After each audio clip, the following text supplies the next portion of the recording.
وزي ما شفنا في الحلقة اللي فاتت بيكون يجي وصل لشقة الدكتور ميريديس، بياخد صدمة عمره لما بيدخل جوه وبيلاقي أرثر ورجالته مستنيينه بيكتفوا الدكتور وإيجي والمساعدة وبيرموهم هما التلاتة على الأرض، وبيطلبوا من إيجي يعترف بكل اللي عارفه عن إيش ولكنه ما بيرضاش، فبيهددوا إنهم يقتلوا المساعدة. ساعتها هو بيضعف وبيبدأ إن هو يتكلم، بيعرفهم كل حاجة وإن هنا في اختبار البنانا فيش. ساعتها الدكتور التاني بيفرح جدا لأنه هياخد الاختبار بتاعه. ساعتها أرثر الخاين بيطلب من رجالته إنهم يخلصوا على المساعدة وبيكون هياخد إيجي ويمشي، ولكن على مين ده بيوصل وونج المتين وبيثبت أرثر الخاين اللعين. وساعتها كل رجالة أرثر بيرموا الأسلحة عشان زعيمهم ما يتقتلش. لكن في حاجة غريبة حصلت فجأة وهي ظهور جريفن وهو واقف على رجله. ساعتها الدكتور إبراهام بيتجنن وبتجيله حالة هستيريا، وفجأة بيضرب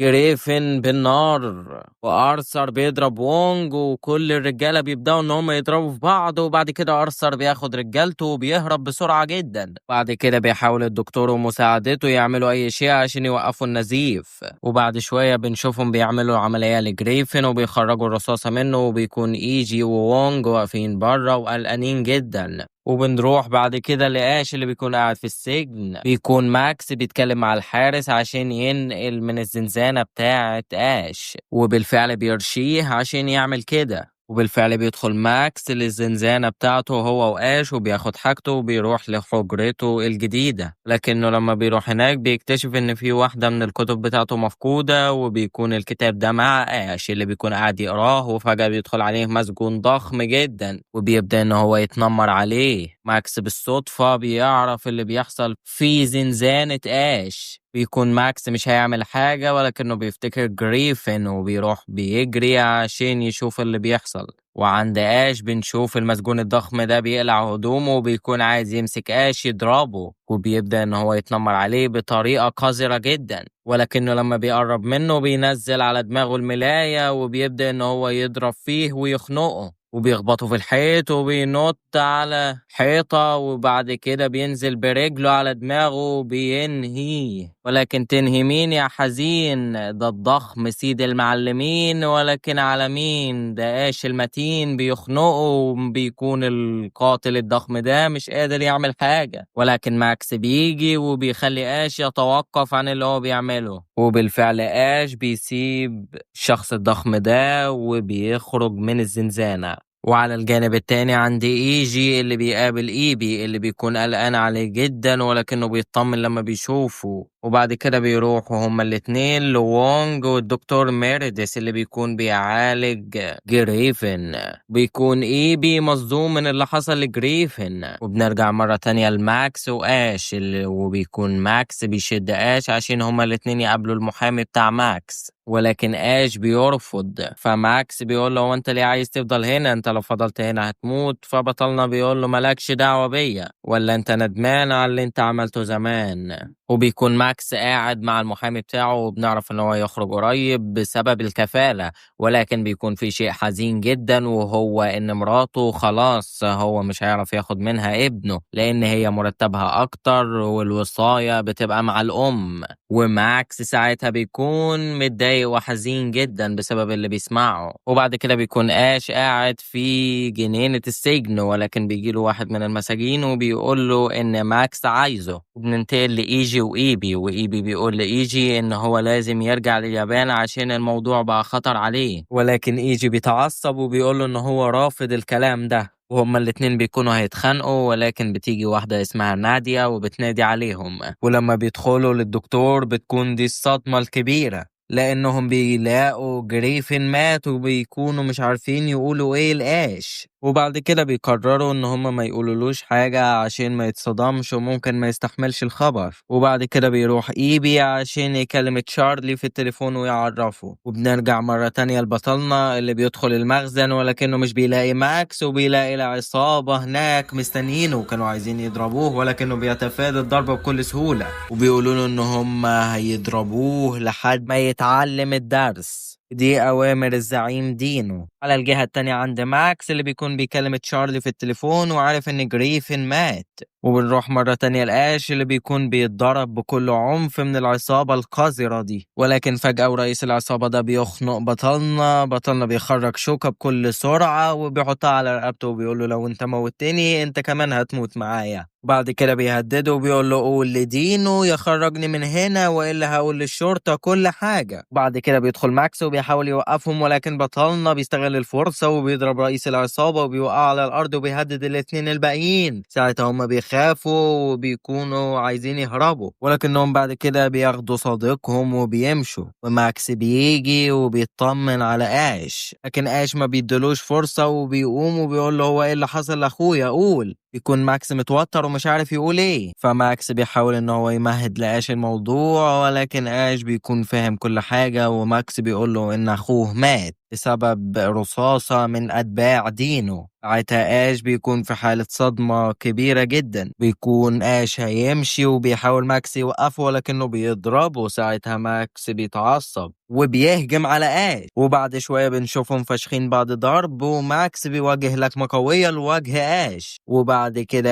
آش بيرد له نفس الضربة القوية، وفي الآخر هما الاتنين بيتعبوا وبيقعوا على الأرض. وفي الليل بيكون هما الاتنين صاحيين وبيكون ماكس قاعد يشرب عصير تفاح، ولكن فجأة بيلاقي آش وراه وماسك الشوكة في ايده، وبيكون ماكس مستسلم وبيقول له اعمل اللي انت عايزه انا خلاص ما بقتش مهتم بحاجة. ولكن آش بيقول له ان الشخص اللي اسمه ستيفن تومسون طلب منه ان هو يروح لمقابلة البنانا فيش، وقال له الكلام ده قبل ما يموت. ساعتها ماكس بيتصدم من اللي بيسمعه ده، وبيكمل آش وبيعرفه ان الشخص ده اداله قارورة صغيرة فيها بعض من مسحوق ابيض اللون، وبعد كده قال له يروح يحلل الشيء ده. وماكس بعد ما بيكون مصدوم بيبص لآش وبيقول له هو انت ليه بتقولي كل الكلام ده؟ ولكن بطلنا بيكون مش عارف يقول اي حاجة وبيكون حزين جدا على موت اخوه وبيكون مش عارف يعمل ايه في حياته. اليوم التاني بنشوف آش وماكس قاعدين مع المحامي الخاص بماكس، وآش بيمضي على ورق عشان هيخرج ويطلقوا سراحه، ولكن إطلاق سراح مشروط. وبعد كده آش بيشكر السيد سكوت المحامي،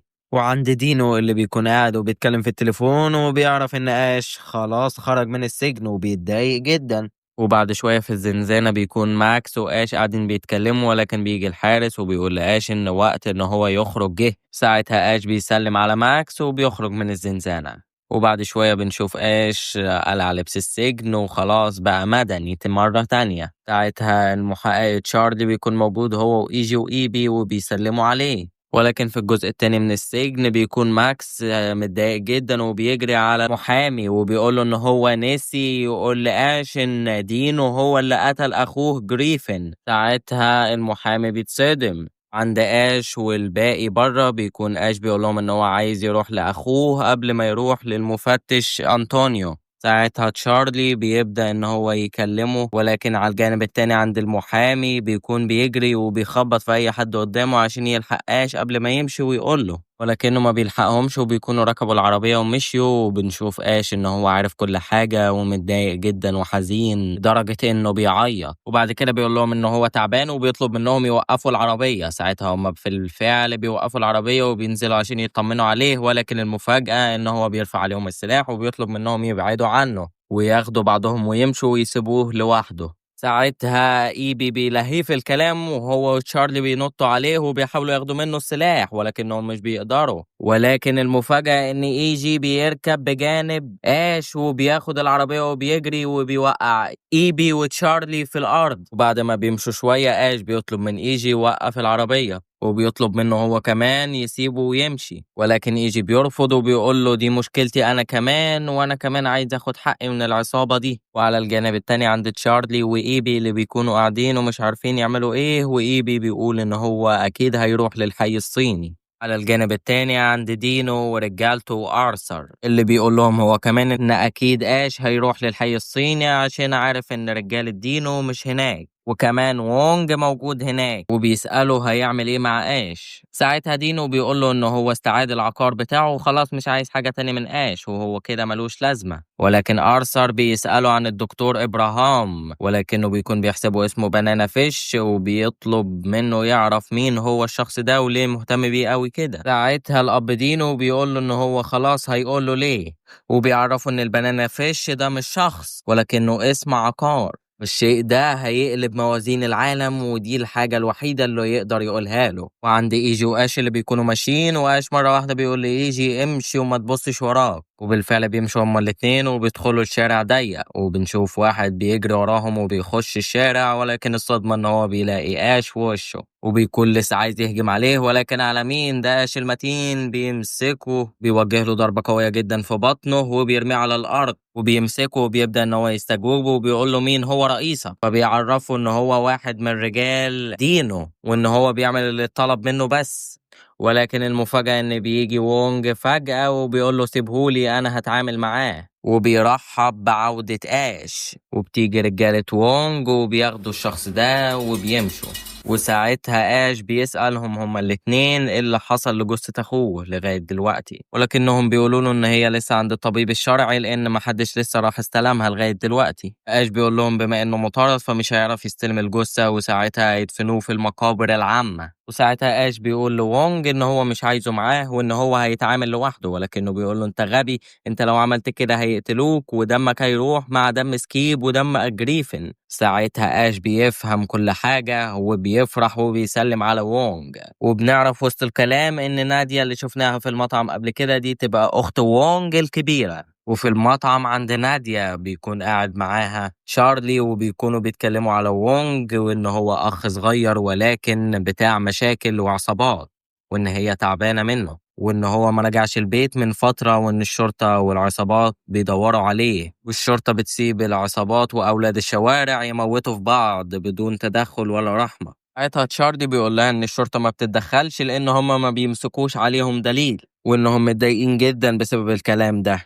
نرجع مرة تانية لوونج وآش وإيجي وآش بيطلب من إيجي يرجع لإيبي مرة تانية ولكن إيجي بيرفض بيقوله إن هو لو مشي من هنا مش هيسامح نفسه أبدا. بيقوله إن هو كان بيلعب رياضة الزانة قبل كده ولكنه فشل فيها بسبب إصابة جاتله وبطل الرياضة دي وبقى مش قادر يلعبها تاني. ومن كتر ما هو كان يائس ومتضايق إيبي جابه أمريكا عشان يفرح شوية ويغير جو. عشان كده هو مش عايز يبطل حاجة بيحبها مرة تانية عايز يشوف نهاية اللي هما فيه ده ايه. وفي اليوم التاني بيروح آش وبيصحي إيجي والصدمة ان هو بيصحيه وبيخبط له على وشه بالمسدس ولما إيجي بيصحى وبيشوف كده بيتصدم من اللي قدامه وبيقول له ايه اللي انت بتعمله ده. فساعتها آش بيديله المسدس وبيقول له المسدس ده بتاعك من النهاردة وبيقول له ان بعد كده لو بدأ قتال هو مش هيقدر يحميه وانه لازم يحمي نفسه بنفسه. بعد كده بيسيب له المسدس جنبه وبيمشي. وبعد شوية بنشوف وونج وآش قاعدين مع تاجر أسلحة وآش ماسك سلاح وبيعاينه وبيكون عاجبه جدا وبيكون تاجر الأسلحة ده هو اللي موفر لبطلنا السكن وبيكون شكله عدو لدينه وبيدعم بطلنا في خطته للقضاء عليه. وبيكون دينو بيروح لمطعم والمطعم ده بيكون ستارة لبيع البشر. أغلب اللي بيروحوا هناك هم الأغنياء وخصوصا بيقبضوا على الأطفال الصغيرين